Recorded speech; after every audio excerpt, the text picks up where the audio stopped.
आज मी बिना भाजणीची एकदम खमंग खुसखुशीत अशी चकली बनवते.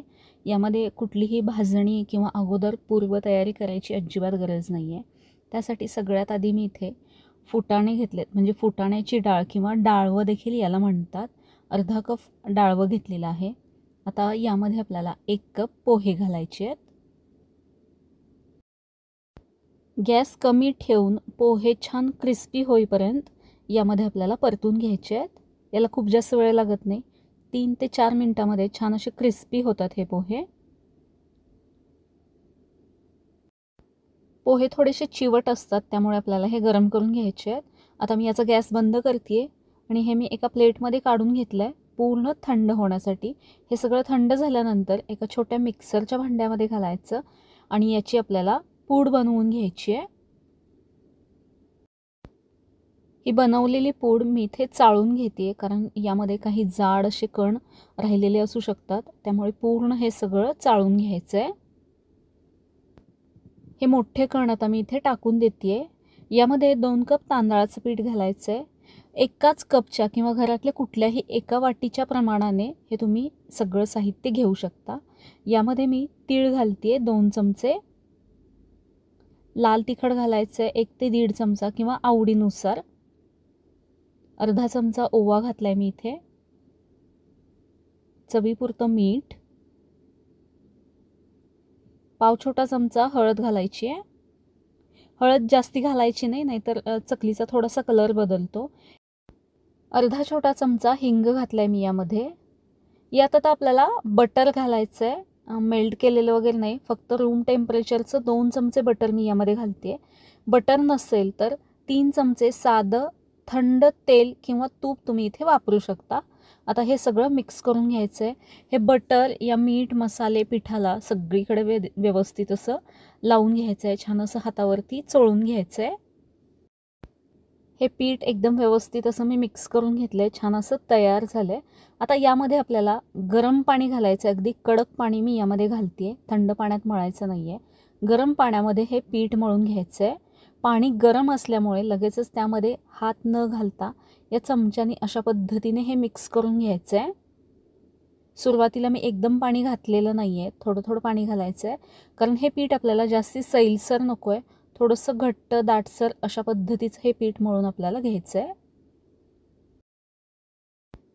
चमच्याने अशा पद्धतीने थोडंसं मिक्स केल्यानंतर हे पीठ हाताला सोसेल असं झाल्यानंतर मग आपल्याला हे हाताने मळून घ्यायचं आहे.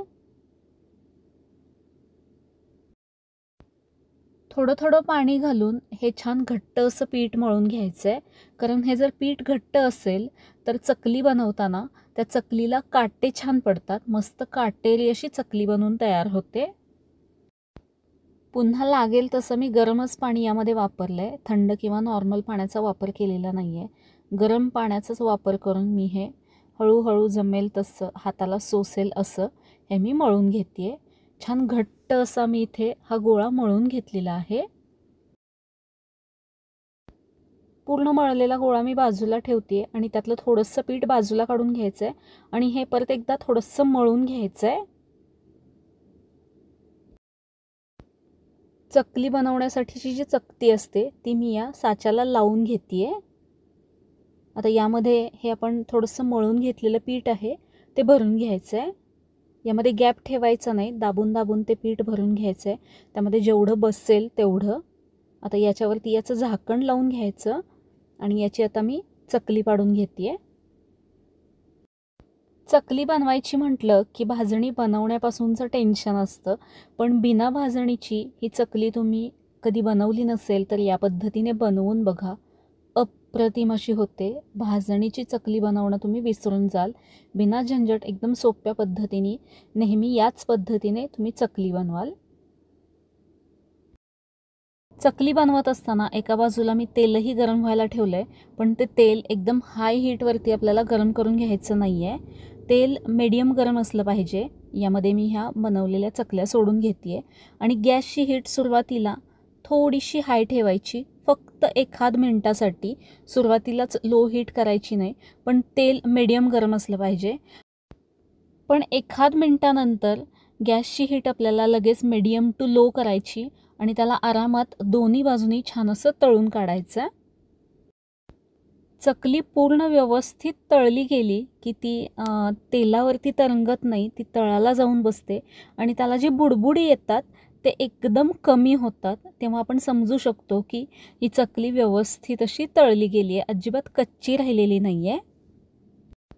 इथे आपण पाहता या चकलीचे बुडबुडे कमी झालेत आणि ती तळाला जाऊन बसली आहे, म्हणजेच ही एकदम परफेक्ट अशी तळली गेली आहे. तर हे मी आता बाजूला काढून घेते आहे आणि याच पद्धतीने बाकीच्या सगळ्या पिठाच्या चकल्या मी बनवून घेते.